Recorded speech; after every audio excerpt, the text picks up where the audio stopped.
हाय, hello, नमस्कार सर्वांना. सर्वप्रथम श्री स्वामी समर्थ. मी मितेश तुम्हा सर्वांचं स्वागत करतो माझ्या आणखीन एका नवीन व्हिडिओमध्ये. तुम्हाला सर्वांना आजच्या गुरुवारच्या खूप खूप शुभेच्छा. आज आपला सुंदर आणि पवित्र असा सर्व स्वामी भक्तांचा दिवस तो म्हणजे गुरुवार आहे आणि आजची अशा प्रकारे सुंदर सुरुवातीलाच तुम्हाला म्हटलं की स्वामींचं दर्शन द्यावं. अर्थात व्हिडिओची सुरुवातच आपण आपल्या स्वामी महाराजांच्या दर्शनाने करावी. त्याच्यासाठी सुंदर असं मस्त आजची देवपूजा बघा किती छान झाली आहे. खूप मस्त दिसतंय आजचं देवघर, खूप सुंदर. आज गुरुवार होता, तर तुम्हाला माहितीच आहे दर गुरुवारी आपण छान देव स्वच्छ करतो. पण एक मोठा असा प्रॉब्लेम त्यामध्ये झाला, की तो म्हणजे माझं पायाचं जे टाचेचं दुखणं होतं ना, ते अचानक खूप वाढलं. याआधी पण मी याच्यावरती ट्रीटमेंट केली होती डॉक्टरकडे जाऊन वगैरे, पण आता पुन्हा ते थोडाफार त्रास व्हायला लागला आहे आणि उभं जास्त वेळ राहिले ना, की खूप त्रास होतोय. त्याच्यामुळे आज मी विचार केला, की असं बसून छान देव स्वच्छ करू. तर काय करतोय मी, एक ताट घेतलंय, त्याच्यात देव आहेत सर्व आणि अजून एक ताट घेतलंय, माझं पितळाचं ताट आहे. तर त्याच्यामध्ये मी देवांवरती थोडं-थोडं पाणी घालतोय तांब्याने आणि मग त्याच्यावरती म्हणजे त्यांच्यावरती जी पावडर आहे आपली, जी आपण पावडरने लिक्विड किंवा लिक्विड पावडर तुम्ही जे यूज करत असाल, त्याच्याने मूर्त्या स्वच्छ करतोय. त्याच्याने आता उभं तर राहू नाही शकत. देव स्वच्छ करायचे म्हणजे तासभर किंवा दीड 1 तास तरी उभं राहावंच लागतं आणि तेवढ्या वेळ जर उभं राहिलो तर माझा जीवच अर्धा मेला होईल. कारण एवढं ती सणक पायाला बसते ना, त्याच्यामुळे खूप त्रास होतो.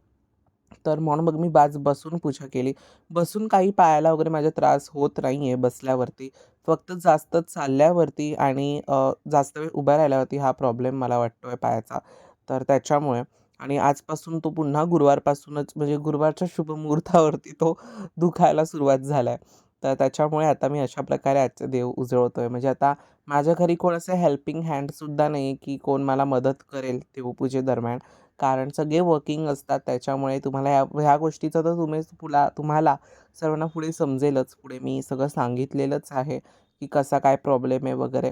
आणि त्याच्यातच आता ना लवकर गणपती बाप्पा येतात आणि असा एक आनंद असतो ना मनामध्ये, की यार बाप्पा येणार लवकर. आपण कितीही मोठे असो, कितीही लहान असो, काही असो, लहान मुलांना तर आपल्यापेक्षा उत्साह असेल. त्यांना बाकीच्या सर्व गोष्टी एवढ्या माहिती नसतात. पण त्याला आपल्यापेक्षा उत्साह असेल. पण मला पण अजूनही तो उत्साह आहे आणि तो उत्साह माझ्या मनात कायम राहावा हीच स्वामींच्या चरणी प्रार्थना. म्हणजे फक्त गणपतीचा उत्साह नाही, तर आपल्या मराठी संस्कृतीमध्ये जेवढे कोणीही आपले छान असे मस्त सणवार, व्रतवैकल्य आहेत, त्याचा प्रत्येकाचा उत्साह प्रत्येकाला असावा. तर मला गणपतीचा आणि दिवाळी आणि गणपती मला प्रचंड आवडते आणि हे माझे 2 आवडीचे सण आहेत. आता मी काय करतोय, तर आता छान असे मस्त देव सर्व स्वच्छ घासून स्वच्छ झालेत. आता त्यांना धुतोय स्वच्छ आणि छान साफ झाले होते देव. सगळे देव मस्त स्वच्छ झाले होते आणि गुरुवार म्हटलं की ह्या सर्व गोष्टी आल्याच आणि तुम्हाला माहिती आहे की मी दर गुरुवारीच देव स्वच्छ करतो. कारण बाकीच्या टाईम मला इतका वेळ नसतो आणि सध्या तर एवढा प्रॉब्लेम माझा होतोय ना, की गुरुवारीसुद्धा माझ्याकडे वेळ नसतो. पण तरी पण मी वेळ काढून देवपूजा करतो. कारण देवाने आता एवढं सर्व काही दिलंय ना, तर त्याच्यासाठी थोडासा तरी मला वेळ काढावाच लागेल आणि म्हणून मी काढतो त्याच्यासाठी वेळ. माझ्या एवढ्या असाइनमेंट्स आहेत ना, सगळं काही गोष्टी. पण मोस्टली मी रात्रीचाच अभ्यास करतो. मला रात्रीचा अभ्यास खूप आवडतो. सकाळचा अजिबात मला होत नाही. मी रात्री मस्त सगळे झोपले शांत, की मी माझा अभ्यास करतो. पूर्ण शांतता असते, सगळं छान वाटतं. त्याच्यामध्ये अभ्याससुद्धा खूप छान होतो. तर त्याच्यामुळे बघा आता सर्व देव स्वच्छ घासतोय. एका साईडला एक मी टब घेतला होता. त्या टबमध्ये ह्याच्यातलं जे ताम्हणातलं पाणी आहे ना, तर ते मी त्याच्यामध्ये टाकत होतो. हा जो माझा शंख आहे ना, तर हा शंख प्लीज मला सांगा, तो आहे ना काळा पडत चाललाय आणि मी त्याला नेहमी ब्रशने दर गुरुवारी स्वच्छ करतो, तरी पण तो तसाच काळा पडत चाललाय. मग आता काय करू मला ते एकदा नक्की कमेंटमध्ये सांगा, की काय टेक्निक आहे का, की त्याला आपण स्वच्छ करू शकतो वगैरे. आता सर्व देव मी स्वच्छ उजळवून घेतलोय आणि जी गणपतीची छोटी मूर्ती आहे ना, तर ती मी गुरुकृपा स्टोअरमधून घेतली होती. जे लालबागला गणेश गल्लीमध्ये आहे. तर खूप छान आहे स्टोअर. फक्त थोडंसं सामान कॉस्टली असतं तिकडे, पण होऊन जातं. तेवढी ते क्वालिटी माझ्या मते आपल्याला प्रोव्हाईड करतायत त्याच्यामुळे. ही मूर्ती पण जी तुम्हाला दिसते ना, ही मला ₹275 ला पडली होती. एवढूशी मूर्ती म्हणजे ₹300 पकडा तुम्ही, 275 ओव्हरऑल ₹300च पकडा. तर आता मी काय करतो, आता सध्या ही तिजोरीत असते. आज गुरुवार होता. म्हटलं की बाहेर आहे आणायचे, तर पूजा करू आणि नंतर मग तिजोरीमध्ये ठेवू. तर म्हणून मी तशा प्रकारे केली. त्याच्यानंतर आपलं हे अजंताचं अर्थात बाप्पा मोरया स्टोअर्सचं स्वामी हिना जो स्प्रे आहे, जो खास आपण देवपूजेसाठी वापरतो. तर सुंदर असा सुगंध मस्त स्वामींचा इथे दरवळतोय. फक्त ह्याला ना आगीपासून लांब ठेवायचं. बघा तुम्ही बघितलं असेल की मी स्प्रे पण ना लांबच केला आहे आगीपासून. म्हणजे दिव्याच्या जवळ ह्याचा स्प्रे करू नका. ओके. कारण त्याच्यात काय काय गोष्टी असल्यामुळे तो भडका उडू शकतो.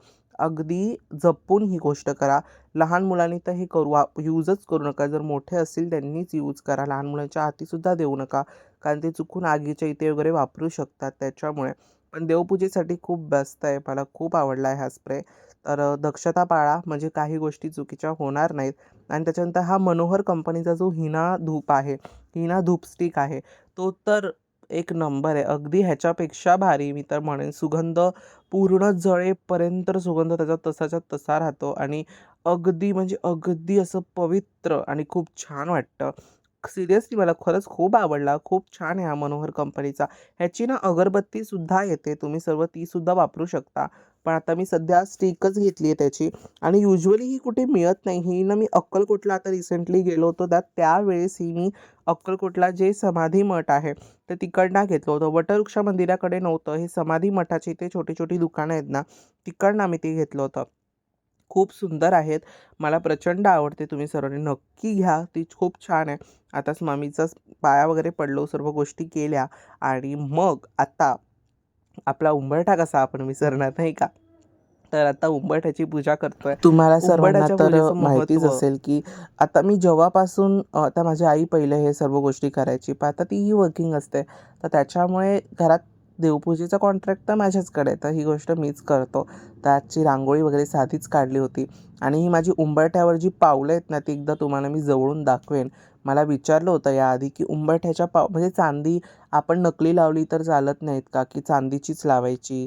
की आता आहे ना, जशी माझ्याकडे ही चांदीची आहे तर तशी पितळ का तांब्यामध्ये सुद्धा अवेलेबल झालेली आहेत. मिशोला आहेत माझ्या मते ती.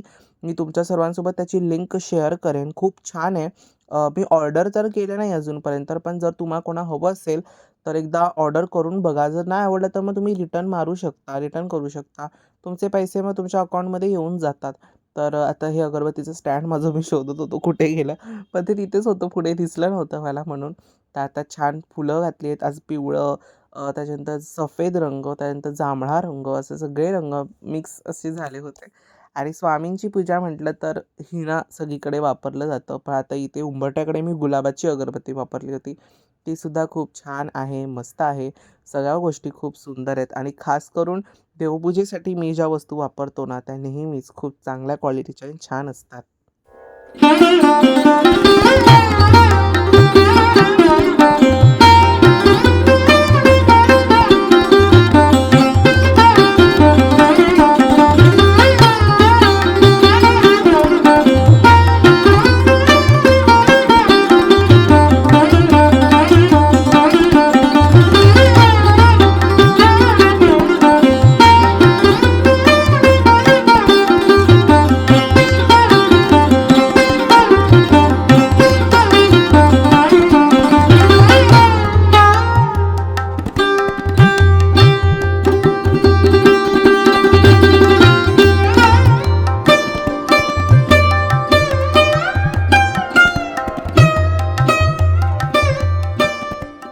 तर आजचा अशा प्रकारचा आपला व्हिडिओ होता गुरुवारच्या दिवशीचा. कारण पायाच्या दुखण्यामुळे आज मी अशा प्रकारे देवपूजा केली होती. म्हणजे देव अशा प्रकारे स्वच्छ केले होते. तर तुम्हाला काय वाटलं याच्यावरती मला कमेंट्स करून नक्की सांगा. चला, आजचा व्हिडिओ तुम्हा सर्वांना आवडला असेल तर व्हिडिओला लाईक करा, शेअर करा आणि सगळ्यात महत्त्वाचं सबस्क्राईब करा. पुन्हा भेटूयात अशा उद्याच्या एका नवीन व्हिडिओमध्ये. तोपर्यंत सर्वांना बाय आणि सर्वांना श्री स्वामी समर्थ.